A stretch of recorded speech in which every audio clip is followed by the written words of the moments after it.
Salut à tous ceux qui sont nouveaux, bienvenue. Et à tous ceux qui reviennent, content de vous revoir. Précédemment, nous avons appris que les esprits impurs ont aussi le témoignage que Jésus-Christ est le sang de Dieu et qu'ils peuvent le proclamer.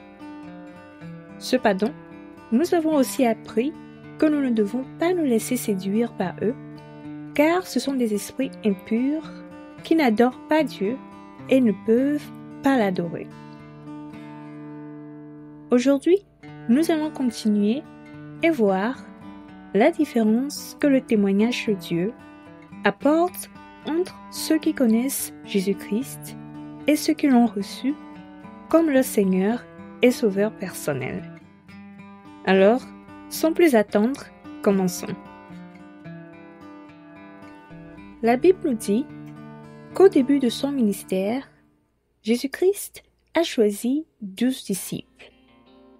Et ces disciples le suivaient et l'accompagnaient partout. Un jour, étant arrivé dans le territoire de Césarée de Philippe, Jésus demanda à ses disciples : « Qui dit-on que je suis, moi, le Fils de l'homme ?» Ils répondirent : « Les uns disent que tu es Jean-Baptiste, les autres, Élie, les autres, Jérémie, ou l'un des prophètes. » Puis il leur dit : « Et vous, qui dites-vous que je suis ?» Car il voulait savoir s'ils avaient reçu un témoignage à son sujet et quel était ce témoignage. Maintenant, pour entendre la réponse à cette dernière question, lisons dans le livre de Matthieu, le chapitre 16, du 16e au 17e verset, qui dit : « Simon-Pierre répondit : Tu es le Christ, le Fils du Dieu vivant.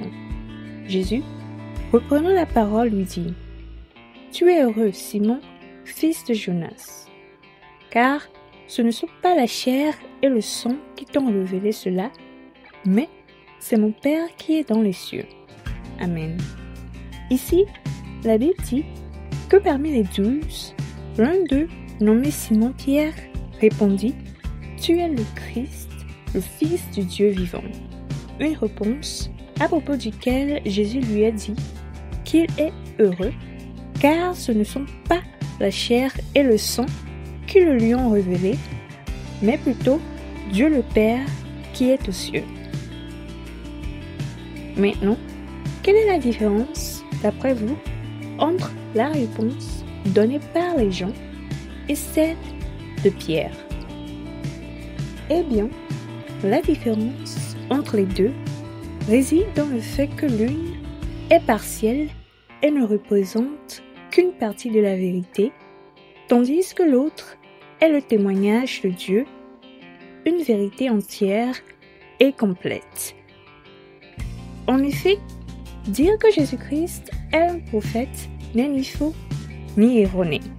Mais le problème est de croire qu'il est tout simplement un prophète, et cela parce que sa nature dépasse le simple fait d'être un prophète. Si une personne ne reçoit pas le témoignage que Jésus-Christ est bien le Fils de Dieu, quelles que soient ses croyances, ses formules ou ses théories, elle ne peut malheureusement pas être sauvée, car ce témoignage est l'entière vérité sur la nature de Jésus-Christ. Bien sûr, cette personne peut posséder des biens matériels et toutes les richesses de ce monde. Mais sans ce témoignage, elle ne peut jamais recevoir les bénédictions spirituelles de Dieu, ni demeurer dans l'adoration de la vérité et de l'Esprit qui mène au ciel et à la vie éternelle.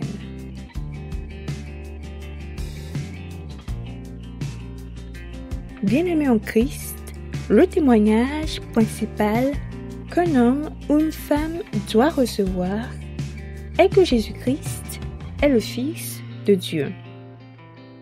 Si vous avez reçu le témoignage de Dieu dans votre cœur, vous devenez une nouvelle créature. Votre esprit est immédiatement ravivé et de nouvelles choses commencent à se produire dans votre âme et dans votre chair.